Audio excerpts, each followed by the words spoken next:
આ શિવ મહાપડા ગ્રંથ કોઈ સામાન્ય ગ્રંથ નથી. દરેક પુરાણોમાં તિલક સમાન છે. આપણા ભાલમાં તિલક એ આપણા માટે શુભ છે. બહેનો તો ઠીક છે, કંકુની બિંદી કરતી હોય છે, પણ આપણા ભાઈઓ લગભગ પોતાના કપાળને ખાલી રાખે છે. બહુ જ ઓછા અંશે ભાઈઓ એવા છે, વડીલો એવા છે જેના કપાળમાં ચાંદલો હોય, જેના કપાળમાં તિલક હોય અથવા ત્રિપુંડ હોય. ભાગ્યે જ કોરા કપાળવાળા જ માણસો હોય છે. એ આપણી સનાતની પરંપરાની ઓળખાણ છે. આપણા ભાલમાં તિલક કમસે કમ નાનો ચાંદલો તો કરો, ભાઈ ભસ્મ નો કરો, ચંદન ન કરો, કંકુ નો કરો, કોરું કપાળ. તિલક આપણા માટે મંગલ છે, તિલક આપણા માટે શુભ છે. એ આપણી ઓળખાણ છે. ગમે તેટલા સોના ચાંદી હીરા મોતી ધારણ કર્યા હોય, બહુ જ મૂલ્યવાન વસ્ત્ર ધારણ કર્યા હોય, પણ કપાળમાં જો તિલક ન હોય તો આ બધું જ વ્યર્થ છે. આપણે સૌને અનુભવ છે કે જ્યારે આપણે પૂજા કરવા બેસીએ ત્યારે આપણા આચાર્યો, આપણા બ્રાહ્મણો પેલા ભગવાનને તિલક નહીં કરાવે, પેલા આપણા કપાળમાં તિલક કરે, આપણા કપાળમાં ચાંદલો કરે અને એમ કે ભાઈ પેલા તમારા કપાળમાં તમે ચાંદલો કરો, તમે પોતે ચાંદલો કરો. એ આપણી પરંપરા છે. ભલે આપણે રોજ તો ન કરી શકીએ, પણ જ્યારે કથા સાંભળવા આવીએ ત્યારે આપણે કપાળમાં ચાંદલો કરીને આવીએ. કેટલું સારું દેખાય, કેટલું સારું લાગે. અને એકવાર તમે સવારમાં ઉઠી સ્નાન પવિત્ર બની અને ભાલમાં ભસ્મનો ત્રિપુંડ કરો, ચંદનનો ત્રિપુંડ કરો અથવા કંકુનો ચાંદલો કરો તો એક આપનો ચહેરો દર્શનીય લાગે. આપણું જ મોઢું આપણા અરીસાની અંદર, આપણા દર્પણની અંદર આપણને જોવું ગમે અને માનસિકતા પણ આપણી સુધરે. ભગવાન વિષ્ણુજીએ નારદજીને ભાલમાં ભસ્મનું ત્રિપુંડ કરવાનું કહ્યું અને પછી કહ્યું કે રુદ્રાક્ષને ધારણ કરજો. રુદ્રાક્ષ આપના રોગને હરી લેશે. રુદ્રાક્ષ એ તનના રોગને પણ હરનાર છે અને મનના રોગને પણ હરનાર છે. મનને પ્રફુલ્લિત રાખે છે, તનને તંદુરસ્ત રાખે છે. ઘણા માણસો તનથી તંદુરસ્ત હોય, મનથી બહુ રોગી હોય છે. તનમાં કઈ રોગ હોય તો સારું થઈ શકે, પણ મનના રોગને સારો કરવો બહુ જ મુશ્કેલ હોય છે. તેથી તનથી ને મનથી પ્રફુલ્લિત લેવું એ માણસે રુદ્રાક્ષને પહેરવો જોઈએ. અને રુદ્રાક્ષ કોઈ સંપ્રદાય સાથે કોઈ જોડાયેલી વસ્તુ નથી. એવું નથી કે મહાદેવના ભક્તોએ તો રુદ્રાક્ષ પહેરવો, દરેકે રુદ્રાક્ષ પહેરવો જોઈએ. શિવ મહાપડ ગ્રંથમાં કહ્યું છે કે શિવ ઉપાસક હોય કે વિષ્ણુ ઉપાસક હોય કે પછી શક્તિ ઉપાસક હોય, આ ત્રણે રુદ્રાક્ષને ધારણ કરો. આવું શિવ મહાપડા ગ્રંથમાં ભગવાન મહર્ષિ વેદવ્યાસજી બોલ્યા છે. ધ્યાન દીજીએ થોડા સા. રુદ્રાક્ષમ બિભ્રૂયા નિત્યમ શૈવ શાક્તોથ વૈષ્ણવ. રુદ્રાક્ષમ બિભ્રૂયા નિત્યમ, નિત્યમ રોજ. શૈવો શાક્તોથ વૈષ્ણવ. શૈવો શાક્તોથ વૈષ્ણવ. કેટલી સુંદર સ્પષ્ટ વાત કરે. અને આપણે એટલા બધા સંકુચિત બની ગયા કે તો મહાદેવના ભક્તોએ રુદ્રાક્ષ પહેર, આપણે ન પહેર. એવું કોને કહ્યું તમને? અને ઘણા માણસો તો કંઠી સાથે રુદ્રાક્ષ પહેરવા નથી દેતા. બોલો, કંઠી પહેરાવતા પેલા રુદ્રાક્ષ નો ત્યાગ કરાવે. આવું હાલતા છે કે રુદ્રાક્ષ નો ત્યાગ કરાવનારો માણસ તો મંદ બુદ્ધિ વાળો સાચી રીતે, પણ રુદ્રાક્ષ નો ત્યાગ કરનારો પણ ત્યાગ કરાવનારો ત્યાગ કરનારો બંને મૂર્ખ છે. તેથી હૃદયની અમારી પ્રાર્થના છે, કોઈ પણ સંપ્રદાયમાં, કોઈ પણ પરંપરામાં તમે જકડાયેલા, પકડાયેલા ન પુરાયેલા. અને શિવ કોઈ સંપ્રદાય નથી, શિવ સનાતન છે. શિવ ખુલ્લું મેદાન, શિવ એક આકાશ છે અને આકાશનો કોઈ અંત નથી. તેથી સનાતન અંત રહિત છે. સંપ્રદાય એક સાંકડી કેડી છે, સંપ્રદાય એક પગદંડી છે, એક માર્ગ છે, એક નાનકડી નદી છે. અને સમંદર એ સનાતન છે. દરેક નદીને સાગરને જ મળવું પડે છે.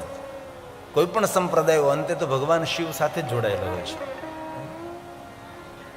અમે એકવાર જૈન ધર્મસ્થાનમાં ગયા હતા, જૈન પરંપરા. ઓમ અરિહંતાય નમઃ. એમના આશ્રમની અંદર એક ચિત્ર હતું કે શિવલિંગની અંદરથી તેના ભગવાન પ્રગટ થઈ રહ્યા હતા. મેં કહ્યું આ ચિત્ર કોઈના હાથમાં ના આવે તો વધારે સારું. આમ શિવલિંગ ફાટે ને અંદરથી ભગવાન એના નીકળી રહ્યા હતા. પછી આપણે તો સકારાત્મક અર્થ લેવાવાળા માણસ, એટલે મેં તો એ સમયે કહ્યું કે ભાઈ બહુ સારી વાત છે કે તમારા ભગવાન પણ શિવમાંથી જ પ્રગટ થયા છે.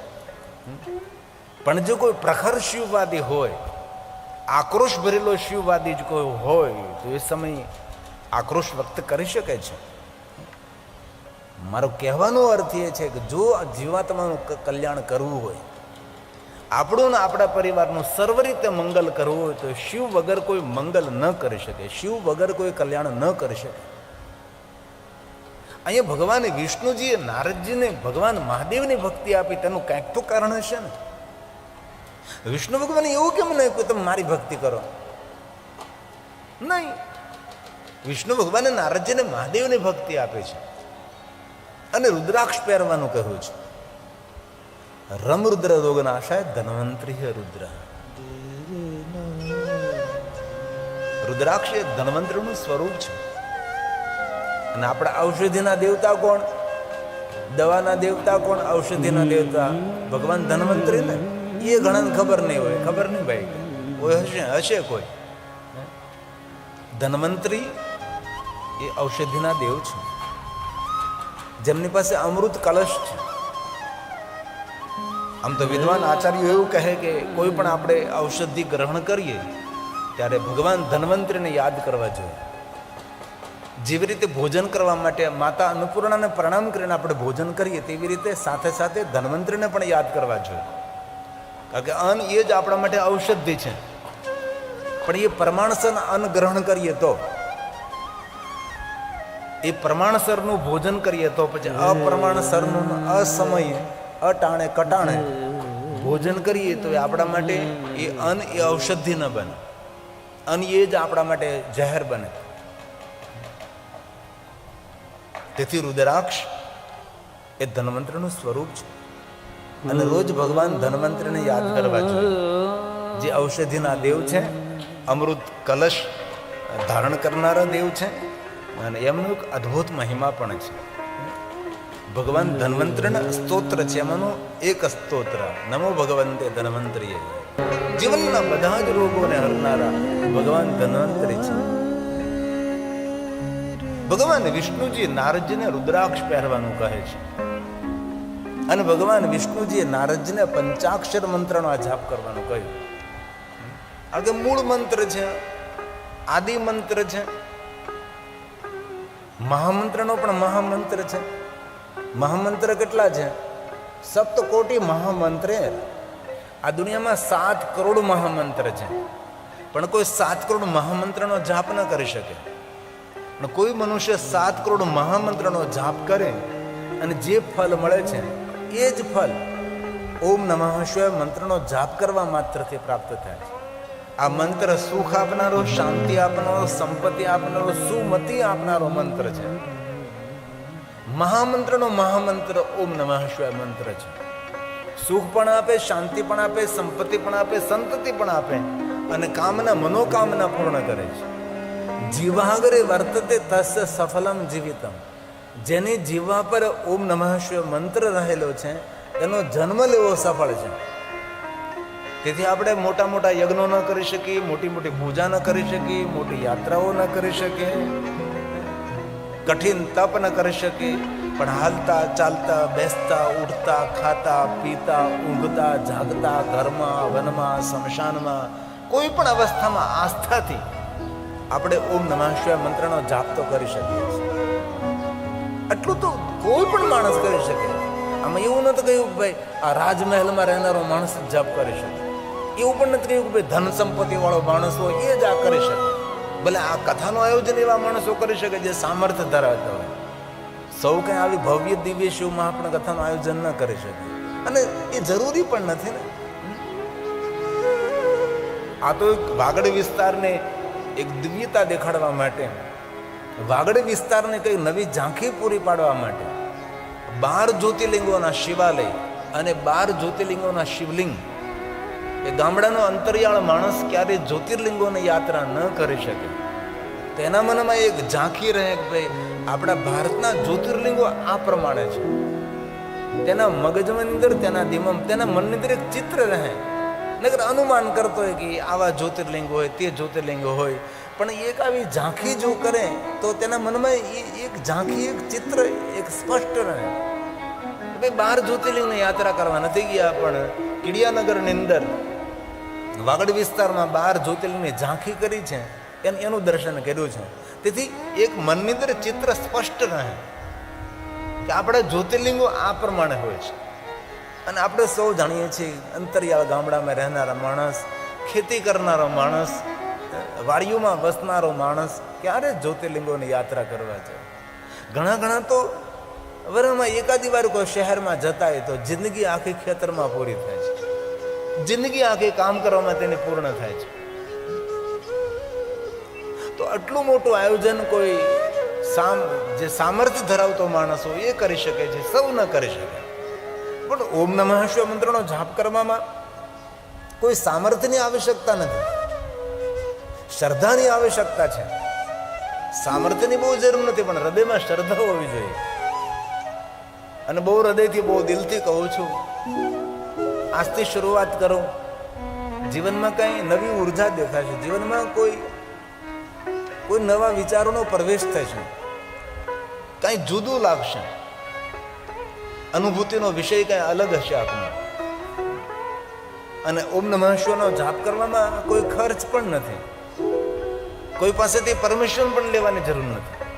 બસ કથા સાંભળી નિર્ણય લઈ લીધો કે હવે આ જીભ દ્વારા કોઈ વ્યર્થ વાતો નથી કરવી, વાતો કરીને જીભને પછાડવી નથી, અને વાતો કરીને શક્તિનો વ્યય નથી કરવો.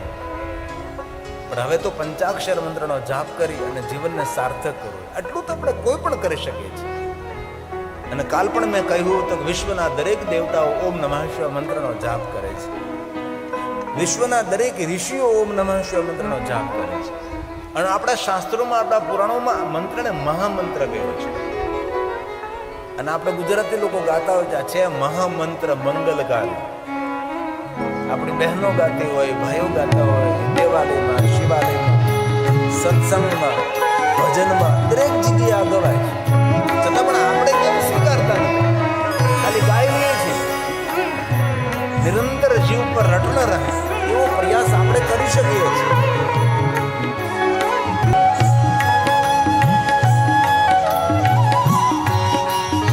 આદિ મંત્ર, મૂળ મંત્ર, મહામંત્ર, મહામંત્રનો મહામંત્ર, શ્રેષ્ઠ મંત્ર, સર્વોપરી મંત્ર, આદિ મંત્ર, સાક્ષાત ભગવાન મહાદેવનું વાંગમય સ્વરૂપ એ છે પંચાક્ષર મંત્ર. મહાદેવની શબ્દ મૂર્તિ, ભગવાન શિવજીની વાંગમય મૂર્તિ. સૂક્ષ્મ પ્રણવલિંગાય નમઃ, સ્થૂળ પ્રણવલિંગાય નમઃ, એ છે પંચાક્ષર મંત્ર. હે મંત્રથી રામ વિજયને ભર્યા, હે મંત્રથી રામ વિજયને ભર્યા, શ્રી રામેશ્વરને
વેદવ્યાસજીનો ઇષ્ટ મંત્ર પંચાક્ષર મંત્ર છે, જેમને આ વેદનો વ્યાપ કર્યો, વિસ્તાર કર્યો છે.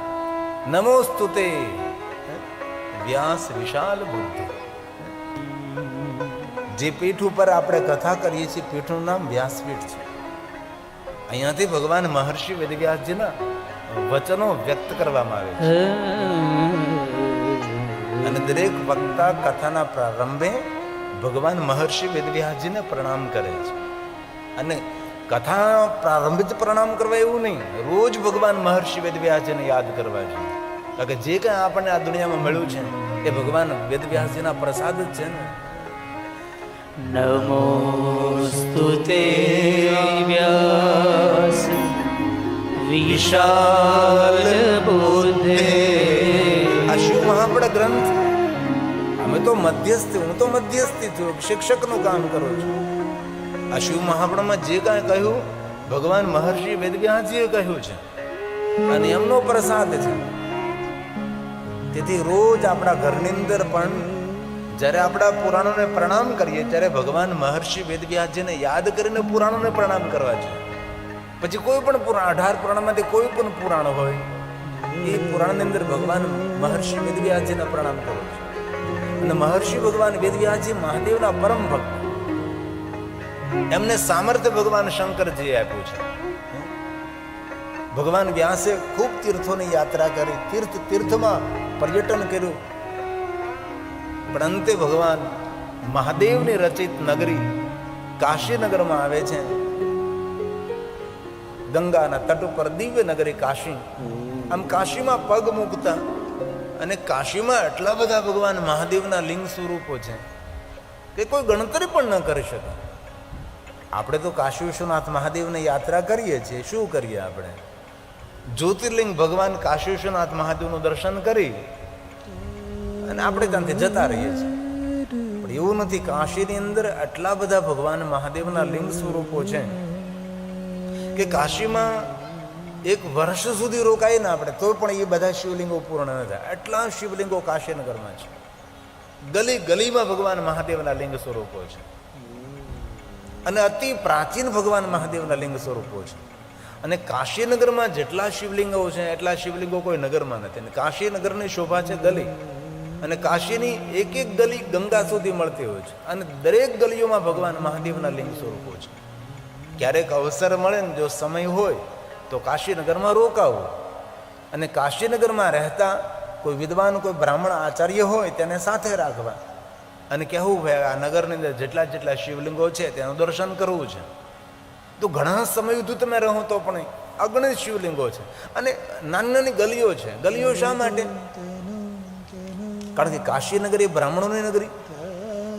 નાની નાની ગલીઓ એટલા માટે રાખવામાં આવી હતી કે કોઈ શિવલિંગ તોડવા માટે લશ્કર લઈને અંદર ના આવી શકે, એક જ માણસ ચાલી શકે. એટલે બધા શિવલિંગો સુરક્ષિત રહ્યા. મારી વાતને સમજવાનો પ્રયાસ કરજો. કારણ કે લશ્કર આવે તો તોડે ને, એકલ દોકલ વ્યક્તિ આવે તો સાંકડી ગલી હોય અને સાંકડી ગલીમાં કોઈ શિવલિંગને તોડવામાં આવે તો એનું શ્રીફળ વધેરી નાખવામાં આવે. તેથી આ શિવલિંગો બધે સુરક્ષિત રહ્યા છે. બ્રાહ્મણોએ એકદમ નજીક નજીક ઘર બનાવી દીધા. તેથી કોઈ અંદર હથિયાર લઈને અંદર કોઈ મોટું લશ્કર ને એકલ દોકલ વ્યક્તિ આવે તો એને પહોંચી વળે. આવી બધી ગલીઓ છે. આ કાશીનગરની વિશેષતા છે. આવી નાનકડી ગલીઓમાં અગણિત ભગવાન મહાદેવના લિંગ સ્વરૂપો છે. આ કાશીનગરની શોભા છે. અને આપણું અત્યારે જે કાશી વિશ્વનાથનું શિવલિંગ છે એ તો અહિલ્યાબાઈ નર્મદેશ્વર મહાદેવની સ્થાપના કરે છે. મૂળ શિવલિંગ તો રહ્યું જ નથી. એ તો જ્યારે શિવલિંગ તોડવા માટે આવ્યા હતા વિધર્મીઓ, ત્યારે એ પૂજારી શિવલિંગને બદભરીને બેસી ગયો, હું શિવલિંગ તોડવા નહીં દઉં. એ બ્રાહ્મણ, ત્યારે એ બ્રાહ્મણ પૂજારી સાથે શિવલિંગના ટુકડા કરી નાખ્યા. તમે કલ્પના તો કરો જરા. એ પૂજારી બ્રાહ્મણ સાથે શિવલિંગના ટુકડા કર્યા છે અને એ બ્રાહ્મણના શબના ટુકડા અને શિવલિંગના ટુકડા જ્ઞાન વ્યાપી કૂપ છે એની અંદર પધરાવી દીધા છે. આ છે આપણી કરુણ કથા, આ છે આપણી દુઃખદ કથા. એ તો રાજા, પંજાબના રાજા રણજીતસિંહ એમને 10 મણ સોનું આપ્યું. અહલ્યાબાઈએ સ્થાપના કરી અને ફરી પાછી ભગવાન કાશી વિશ્વનાથ મહાદેવની પૂજાનો પ્રારંભ થયો. આના માટે વધારે મારે બહુ કહેવાની જરૂર નથી. અને મારા યુવાન ભાઈઓને પ્રાર્થના છે, બધી રીલ્સ જોવાનું બંધ કરે અને પૃથ્વીરાજ ચૌહાણની રીલ્સ જોવાનું શરૂ કરે.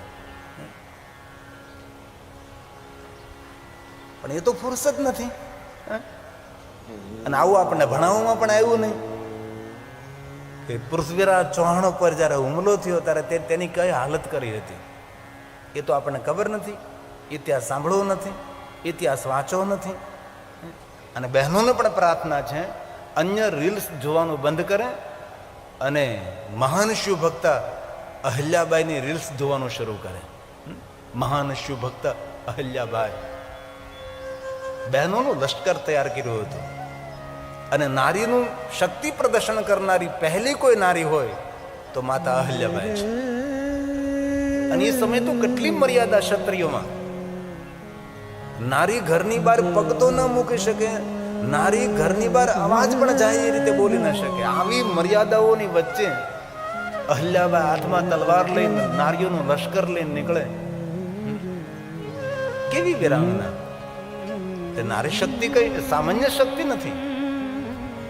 તે શક્તિને દબાવી દેવામાં ના આવે, શક્તિને પ્રગટ થવા દેવામાં આવે. ત્યાં અહલ્યાબાઈનું ચરિત્ર સાંભળો, ચરિત્ર વાંચો તમે. આ સોમનાથમાં આપણે મહાદેવની પૂજા કરીએ છીએ. એ સોમનાથમાં મહાદેવની પૂજાનો પ્રારંભ કરાવનાર કોણ? માતા અહલ્યાબાઈ. બાકી તો ત્યાં કોઈ મહાદેવની પૂજા કરતો તો મૃત્યુદંડ આપતા હતા. અને કોણ મૃત્યુદંડ આપતો હતો એ તમને ખબર છે. અને કોનું સામ્રાજ્ય ત્યાં ચાલતું હતું એ પણ તમને ખબર છે. એ તમને ભણાવવાની જરૂર નથી. ઘણી વાર મેં કથામાં કહ્યું કે આપણે જ્યારે ભણતા હતા, આપણને ઇતિહાસ ભણાવવામાં આવતો હતો, ત્યારે 13 વાર સોમનાથ મહાદેવનું મંદિર તોડ્યું. કોને કોને તોડ્યું, કોને કોને લૂંટ્યું, તેના નામ યાદ રાખવા પડતા હતા. કારણ કે પરીક્ષામાં પૂછાય કે એટલી વાર કોને તોડ્યું, પહેલા કોને તોડ્યું. જેને જેને સોમનાથ મહાદેવ, આપણું જૂનું સોમનાથ છે, જેને જેને સોમનાથ મહાદેવ તોડ્યું એના નામ યાદ રાખવામાં આવતા હતા.